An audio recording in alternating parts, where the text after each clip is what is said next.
जी जनाब, जनाब निसार अहमद चीमा साहब। जी जी, डॉक्टर नफीसा शाह साहब। आप बात कर लें। एक मिनट आप चुप हो जाए। जी जी, डॉक्टर नफीसा शाह। बहुत अफसोस की बात है कि यहां पर कौन सा कोरोना की बात हो रही है। यहां पर सिर्फ पॉइंट स्कोरिंग हो रहा है, यहां पर सिर्फ तासुब की बातें हो रही मैंने रोका हैं, उनको। यहां पर सिर्फ पर्सनल अटैक्स हो रहे हैं। इसकी मैं सख्त मजम्मत करती हूं। काइंडली इसको एक्सपंज करें मैंने कर दिया और इस जी। किस्म के तासुब की बातें यहां सही पर ना करें। सिर्फ सही। इनके यहाँ नफरत की बू आ रही है। इन्होंने कराची को जी खून की ठीक है जी। होली खेली है। जी कराची में जनाब इन्होंने निसार अहमद हैदराबाद चीमा साहब।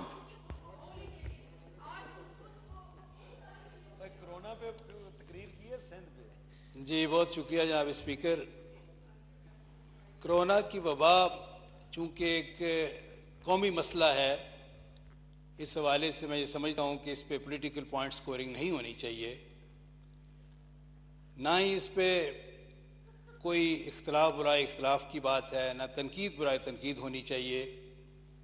हाँ, ये ज़रूर है कि कुछ खामियों और कोताहियों का तज़किरा इस बिना पर होना चाहिए कि हम अपनी माजी की गलतियों से सबक हासिल करें और आइंदा इनका तकरार, इनका इआदा ना हो सके।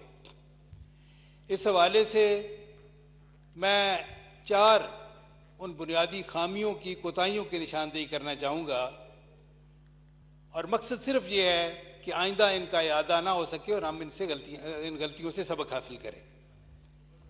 जिस तरह के पूरी कौम जानती है कि यहाँ पे कोरोना के हवाले से सबसे पहले जो यहाँ मामला बिगड़ा वो तफ्तान बॉर्डर पे बदइंजामी की वजह से हुआ।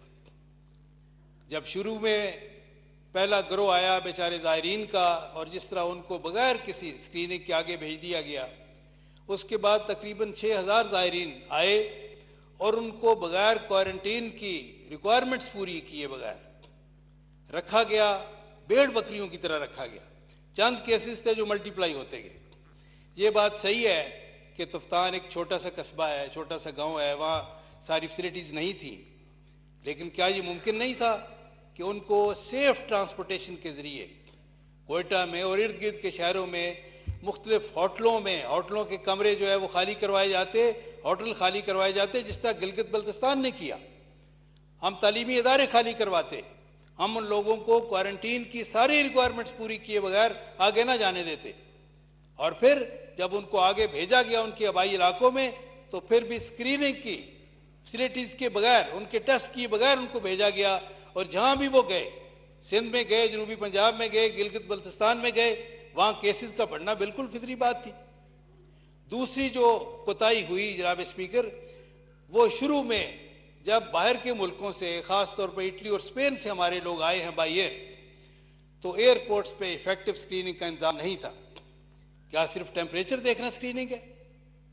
चुनाचे ये है कि बगैर स्क्रीनिंग के जिस तरह वो लोग अपने आबाई इलाकों में गए, वहाँ फिर केसेस बड़ी तेज़ी से बढ़े। तीसरी कोताही जनाब स्पीकर ये हुई कि हमारे पास काफ़ी वक्त था। वज़ीर आज़म साहब ने ये फरमाया था कौम को एड्रेस करते हुए कि हमने फैसला कर लिया था 25 जनवरी को कि हमने 25 या 15 उन्होंने फरमाया कि हमने कोरोना के खिलाफ इफेक्टिव मेजर्स लेने हैं, लेकिन उसके बाद 1.5 महीने तक, 2 महीने तक ना एयरपोर्ट्स पे इफेक्टिव स्क्रीनिंग का इंतजाम था, ना front line health care providers जो हॉस्पिटल्स में हैं, डॉक्टर्स हैं, नर्सेज हैं, पैरामेडिक्स हैं, उनके पास पीपीईज थी, ना हम टेस्टिंग की कैपेसिटी के लिए हम अपनी लैब्स को अपग्रेड कर सके to the level of biosafety level 3, जिसको कहते हैं जहाँ पे कोरोना टेस्ट हो सकते हैं।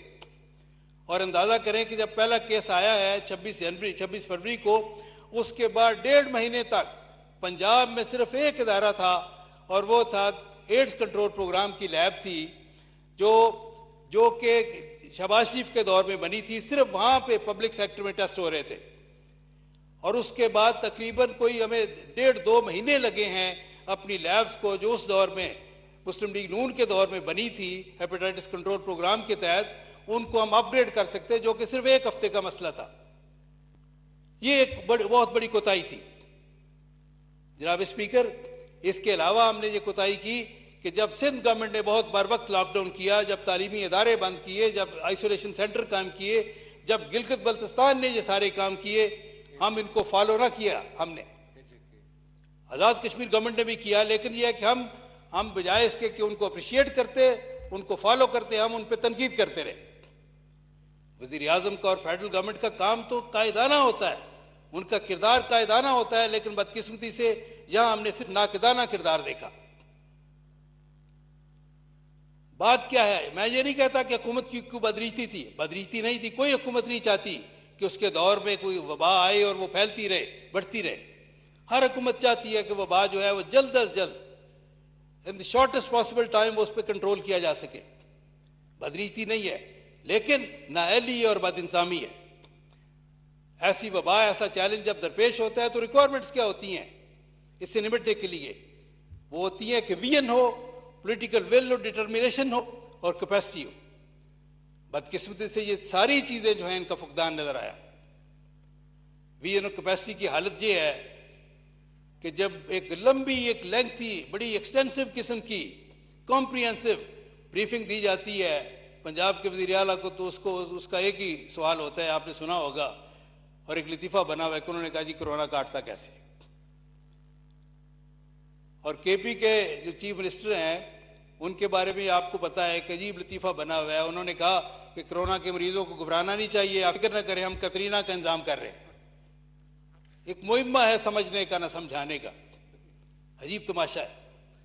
और हमारे वज़ीर ख़ारिजा फरमा रहे थे कि मुल्तान में जो आइसोलेशन सेंटर बना उसमें अब अल्लाह के फजल से एक भी मरीज नहीं है। वजह क्या है? वजह यह है कि जिस तरह एक्सपो सेंटर लाहौर में और मुल्तान के आइसोलेशन सेंटर में जो हालत थी, ना सफाई सुथराई का इंतजाम, ना खाने का इंतजाम, लोग एहतजाज करते रहे और ये जब उनकी सुनवाई नहीं हुई तो वो भाग गए। जब फरार हो गए, आइसोलेशन सेंटर खाली हो गया, तो फिर ये वज़ीर ख़ारिजा साहब फरमा रहे हैं कि अल्लाह का शुक्र है जनाब वहाँ एक भी मरीज नहीं है। ये कारनामा है। इस तरह के कारनामे पिछले 1.5-2 साल से जो हम देख रहे हैं कि मरीज भाग गए हैं बदइंतजामी की वजह से, और वो बड़े खुशी के साथ फखरी अंदाज में ऐलान कर रहे हैं कि जनाब वहाँ एक भी मरीज नहीं है। जनाब स्पीकर, मैं सिर्फ चंद तजावीज़ देना चाहता हूँ। पहली तजवीज़ ये है कि ये एक तिब्बी मसला है, एक मेडिकल इशू है। इसमें डॉक्टरों की राय को एक फैसला कुन अहमियत होनी चाहिए, दी जानी चाहिए। हमें कहा जा रहा है कि न्यूयॉर्क के गवर्नर ने बड़ी तारीफ की है। उन्होंने कहा जी पाकिस्तान को फॉलो करेंगे स्मार्ट लॉकडाउन के हवाले से। पता नहीं ये क्या भला है। अगर किसी ने, हमें वैसे ये है कि मैं खुद ढूंढता रहूं, गूगल पे ढूंढता रहूं, मुझे नहीं मिला, लेकिन फ़र्ज़ करें ऐसी बात है, अगर किसी ने बकायमी होश हवास ऐसी बात की है तो यकीनन तंज़ीह अंदाज में की होगी। आप, हमें इससे गरज नहीं है कि न्यूयॉर्क का गवर्नर क्या कहता है, हमें इससे गरज है कि डॉक्टर क्या कह रहे हैं और WHO की राय क्या है। WHO की वाज़ेह राय ये है कि पाकिस्तान समेत तमाम मुल्कों में जहां केसेस की तादाद बढ़ रही है वहां लॉकडाउन खत्म नहीं होना चाहिए। ये बिल्कुल वाज़ेह राय है कि तमाम मुल्कों में बशमूल पाकिस्तान जहां कोरोना केसेस की तादाद बढ़ रही है वहां लॉकडाउन खत्म नहीं होना चाहिए। और ये क्या है कि लॉकडाउन हो ना हो, एक तजब्जुब, एक आखिरी मिनट है आपका जी, बात को मुकम्मल करें। स्पीकर, सिर्फ 1 मिनट, 1-2 मिनट। ये देखें, इस तरह का कि लॉकडाउन हो या ना हो, एक कंफ्यूजन का शिकार, यानी साफ छुपते भी नहीं, सामने आते भी नहीं। ये अजीब पर्दा है। कैसा पर्दा है? बात ये है, गुजारिश ये है कि दूसरी मेरी तजवीज़ ये है जनाब स्पीकर कि front line health care providers को जहाँ जहाँ कमी है पर्सनल प्रोटेक्शन किट्स की, इक्विपमेंट की, वो उन्हें फौरी तौर पर प्रोवाइड किए जाए। दूसरी बात जो एक और तजवीज़ जनाब स्पीकर ये है कि रैंडम सैम्पलिंग की तरफ ज़रूर जाया जाए। हमें तो आज तक पता नहीं है कि ग्राउंड रियलिटीज़ क्या हैं, ज़मीनी हकाइक क्या हैं, कितने केसेस हैं हमारे मुल्क में कोरोना के। चुनाचे रैंडम सैम्पलिंग की तरफ जाया जाए। अब तक हम क्या कर रहे हैं कि सिर्फ वो जिनकी ट्रैवल हिस्ट्री है या जिनकी कॉन्टैक्ट हिस्ट्री है, सिर्फ उनके सैम्पलिंग हम कर रहे हैं, उनके टेस्ट हो रहे हैं।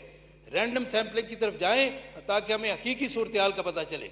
एक और मेरी तजवीज़ ये है जनाब स्पीकर के चाइना का मॉडल जो है, चाइना ने मुख्तसर तरीन वक्त पे इस वबा पे काबू पाया है, वो एक बेहतरीन मॉडल है। हमें ये बिल्कुल उसको फॉलो करना चाहिए। चाइनीज़ डॉक्टर भी यहाँ आए हैं। जनाब स्पीकर 1 मिनट, ये चूंकि तजवीज़ है बड़ी इंपॉर्टेंट, मैं बतौर डॉक्टर मुझे तजवीज़ देने दे, ये बड़ा अहम है मसला, कौमी मसला है।